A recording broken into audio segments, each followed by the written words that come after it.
Bonjour, bienvenue à Il Barbatrucco Matematico. Aujourd'hui, nous parlons du triangle de Pascal, qui est un triangle numérique qui a de nombreuses propriétés. Il est lié entre autres aussi à la série de Fibonacci et à la section dorée, nombre d'or.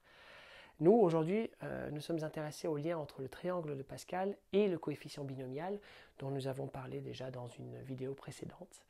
Le triangle de Pascal est aussi connu comme triangolo di Tartaglia, triangle de Tartaglia, en Italie.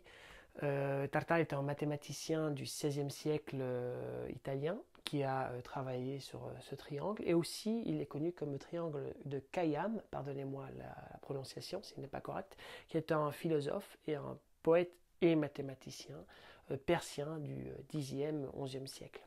Comment est construit ce triangle numérique? Alors considérons toute une série de lignes et deux diagonales. À l'intersection entre ces lignes et ces diagonales, nous allons mettre des 1. Et maintenant, nous allons remplir les cases qui manquent, les trous qui manquent dans ce triangle numérique, en allant prendre, pour chaque trou, la somme des deux éléments qui sont au-dessus, dans la ligne du dessus.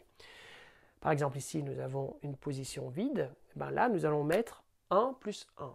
Ce sont les deux nombres qui sont ici dans la ligne précédente. Ici, nous allons mettre 1 plus 2, c'est-à-dire 3. Ici, 2 plus 1, 3, 6, 15, 20, 15, 6.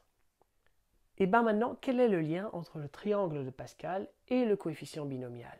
Et bien, les éléments du triangle de Pascal sont les coefficients binomiaux de valeur n, où n c'est la ligne que nous considérons, et k c'est l'élément sur cette ligne.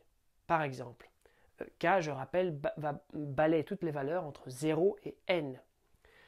Par exemple, si nous voulons calculer le coefficient 3, 0, il nous suffit d'aller sur la ligne n égale à 3, ici, et prendre k égale à 0, c'est-à-dire le premier élément, ici. 3, 0, c'est égal à 1. Imaginons de vouloir calculer le coefficient binomial 5, 3. Donc n égale à 5, k égale à 3. On va sur la ligne 5 et on va prendre k égale à 0, 1, 2, 3. Ça, c'est la valeur du coefficient binomial. Donc 5, 3, le coefficient binomial est égal à 10. Un autre exemple, 6, 4. On va sur la ligne n égale à 6 et on prend donc k égale à 0, 1, 2, 3, 4. Donc la valeur qu'on cherche, c'est celle-ci, 15.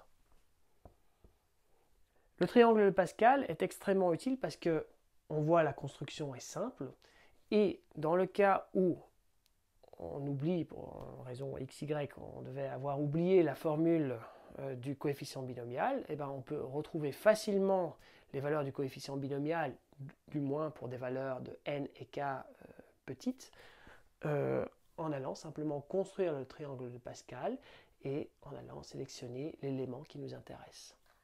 Avec ça, je vous dis au revoir et à la prochaine. Ciao!